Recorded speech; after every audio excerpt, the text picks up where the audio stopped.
Está no ar o STJ no seu dia, um programa do Superior Tribunal de Justiça. Apresentação, Tiago Gomide. Olá para você que nos acompanha a partir de agora, está no ar mais um STJ no seu dia. Eu sou o Tiago Gomide e no episódio de hoje nós vamos falar sobre um tema que envolve direito de família, segurança jurídica e a forma como os acordos de divórcio devem ser formalizados no Brasil. A terceira turma do Superior Tribunal de Justiça decidiu que a partilha de bens após o divórcio não pode ser feita por instrumento particular, sendo obrigatória a utilização de escritura pública ou ação judicial. O caso analisado envolve um casal que, após o divórcio em cartório, firmou um contrato particular para dividir o patrimônio, mas acabou tendo a validade desse acordo questionada na Justiça. Para entender melhor os impactos desse entendimento do STJ, os requisitos legais para a partilha de bens e como essa decisão pode influenciar outros casos semelhantes em todo o país, eu converso agora com a advogada especialista em direito de família, Áquila Lira. Seja muito bem-vinda ao STJ no seu dia. Obrigada, estou aqui para contribuir. Essa decisão foi uma decisão muito importante e estamos analisando agora os impactos dessa decisão para o Brasil inteiro, né? Doutora, então começa explicando aí para a gente o que muda na prática para casais divorciados a partir do entendimento agora do STJ sobre a obrigatoriedade de escritura pública ou ação judicial na partilha de bens? Muda, Tiago. Muda que o casal divorciado ele não pode mais tratar a partilha de bens como um simples contrato particular. O STJ ele deixou claro que, mesmo havendo acordo, a divisão dos bens precisa ser feita de forma juridicamente válida, por escritura pública, certo? Quando for possível, quando seguir os requisitos legais, ou por uma ação judicial. Na prática, o divórcio ele pode até acontecer primeiro que a partilha de bens, mas essa partilha posterior, ela não pode ser feita de qualquer jeito.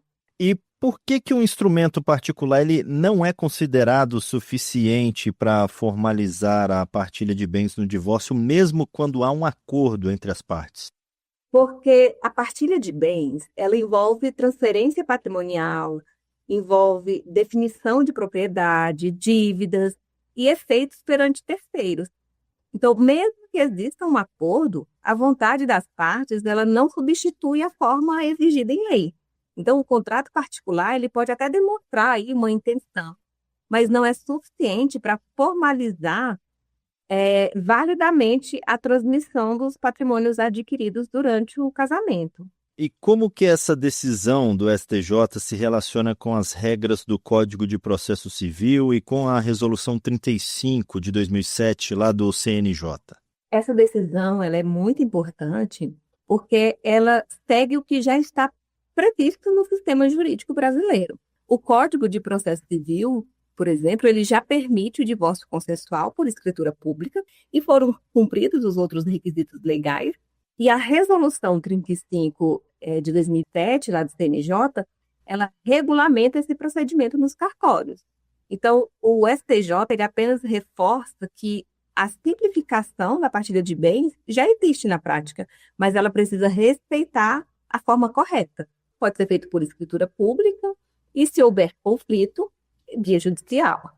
Doutora, a senhora falou aí no divórcio consensual, em que situações em que esse divórcio consensual pode ser admitido, qual que é o caminho correto para realizar a partilha de bens de forma válida e segura juridicamente? O divórcio consensual, se existe o consenso entre as partes e não há filhos menores, não há filhos incapazes, o caminho mais seguro é fazer a partilha por escritura pública em cartório.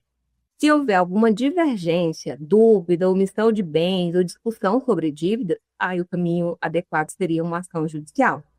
O que não é seguro, e que essa decisão deixa muito claro, é deixar a partilha apenas em contrato particular. Isso não. Então, se existe consenso entre as partes, o ideal é que seja feito em cartório por escritura pública. E o fato de o casal ter optado aí inicialmente por um contrato particular, isso não demonstra uma tentativa de simplificação que acabou gerando insegurança jurídica? A gente pode interpretar assim? Sim, muitas vezes o casal tenta simplificar para resolver rápido, né? Evitar custos ou evitar até mesmo o processo judicial. Mas, nesse caso, a simplificação ela foi feita de uma forma fora do que a lei exige. O contrato particular, que é o chamado contrato de gaveta, ele não segue o que a lei prevê. E isso gera insegurança jurídica, porque depois surgem discussões sobre dívidas, bens que não foram declarados, acaba que uma das partes pode sair com um prejuízo patrimonial. Isso também não pode ser resguardado nesse acordo entre as partes, doutora?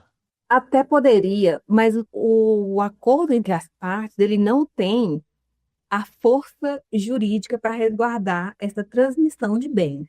Então, uma das partes pode acabar tendo prejuízo. Em casos como esse julgado que a gente está tratando aqui, quais são as consequências jurídicas quando se descobre depois, posteriormente, a existência então de dívidas ou bens que não foram declarados? Nesses casos, a principal consequência é justamente a possibilidade de você levar essa discussão para o judiciário.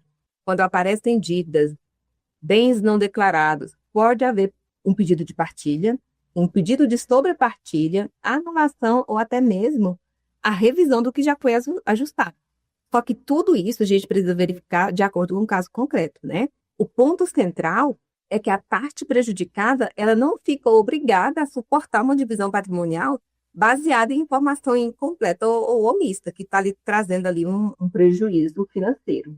E essa decisão do STJ, ela abre espaço para uma maior judicialização de conflitos patrimoniais depois do divórcio ou o contrário, tende a reduzir aí litígios de longo prazo? Olha, eu acredito que a curto prazo pode sim gerar questionamentos sobre esses acordos que já foram feitos. No longo prazo, a tendência é reduzir. Por quê? A partir dessa decisão, o STJ ele estabelece uma regra. E qual é a regra? Que a partilha de bens ela não pode ser feita com um contrato particular. Ela precisa seguir as formas que o Código de Processo Civil prevê.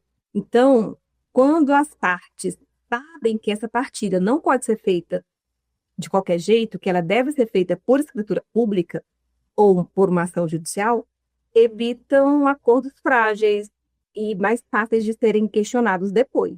Então, isso acaba, ao longo prazo, acaba diminuindo os litígios. E como esse entendimento da terceira turma ele pode impactar acordos já firmados por instrumento particular em divórcios anteriores? Olha, esse entendimento, ele pode sim tornar esses acordos mais vulneráveis a questionamento. Principalmente quando houver prejuízo, omissão de bens, dívidas ocultas ou ausência da formalização adequada. Mas isso não significa que todos os acordos antigos serão automaticamente anulados. Cada situação vai precisar ser analisada individualmente, considerando aí o conteúdo do acordo, os bens envolvidos, o tempo decorrido, né? E eventual prejuízo das partes. Ok, e qual que é a importância da formalidade exigida, como escritura pública ou ação judicial, para a proteção das partes envolvidas na partilha de bens? Essa formalidade protege as partes porque dá mais segurança, clareza, validade jurídica à divisão do patrimônio. Ajuda a identificar corretamente os bens, as dívidas, a vontade das partes e os efeitos dessa divisão. Porque o que acontece? No divórcio, muitas vezes, as decisões são tomadas em momentos de um desgaste emocional muito grande. Então, essa forma legal não é uma burocracia. A gente precisa enxergar essa formalidade como uma forma de proteção. Porque em muitas situações que acontece o divórcio, as partes estão realmente no limite. Então, seguir essa formalidade é uma forma de proteger as partes. Para a gente fechar aqui, doutora, por que o tribunal considera então relevante enfrentar esse tema agora e qual que é o impacto da decisão para a uniformização da jurisprudência sobre esse tema no país? Olha, essa decisão chegou em boa hora, porque é muito comum na prática casais se divorciarem e deixarem a partilha para resolver depois por contrato particular. Isso é muito comum. Tenho visto bastante isso com a minha experiência atuando no direito de família. Como o tema ainda não tinha sido enfrentado pelas turmas do direito privado do STJ, havia uma grande margem para interpretações diferentes no Brasil inteiro. Então, essa decisão ela traz uma orientação importante para todo o país. Ok, doutora Áquila Lira, muito obrigado por essa participação aqui no STJ no seu dia, pelos esclarecimentos prestados aos nossos ouvintes sobre esse assunto. Eu que agradeço e estou sempre à disposição. STJ no seu dia, um programa do Superior Tribunal de Justiça. E o STJ no seu dia vai ficando por aqui. Agradeço pela sua companhia na Rádio Justiça e também pelas plataformas digitais. O STJ no seu dia tem produção de Caio Baltazar, trabalhos técnicos de Roberto Glória, direção e coordenação geral de Daniele Lombardi. Até o próximo episódio. STJ no seu dia, um programa do Superior Tribunal de Justiça.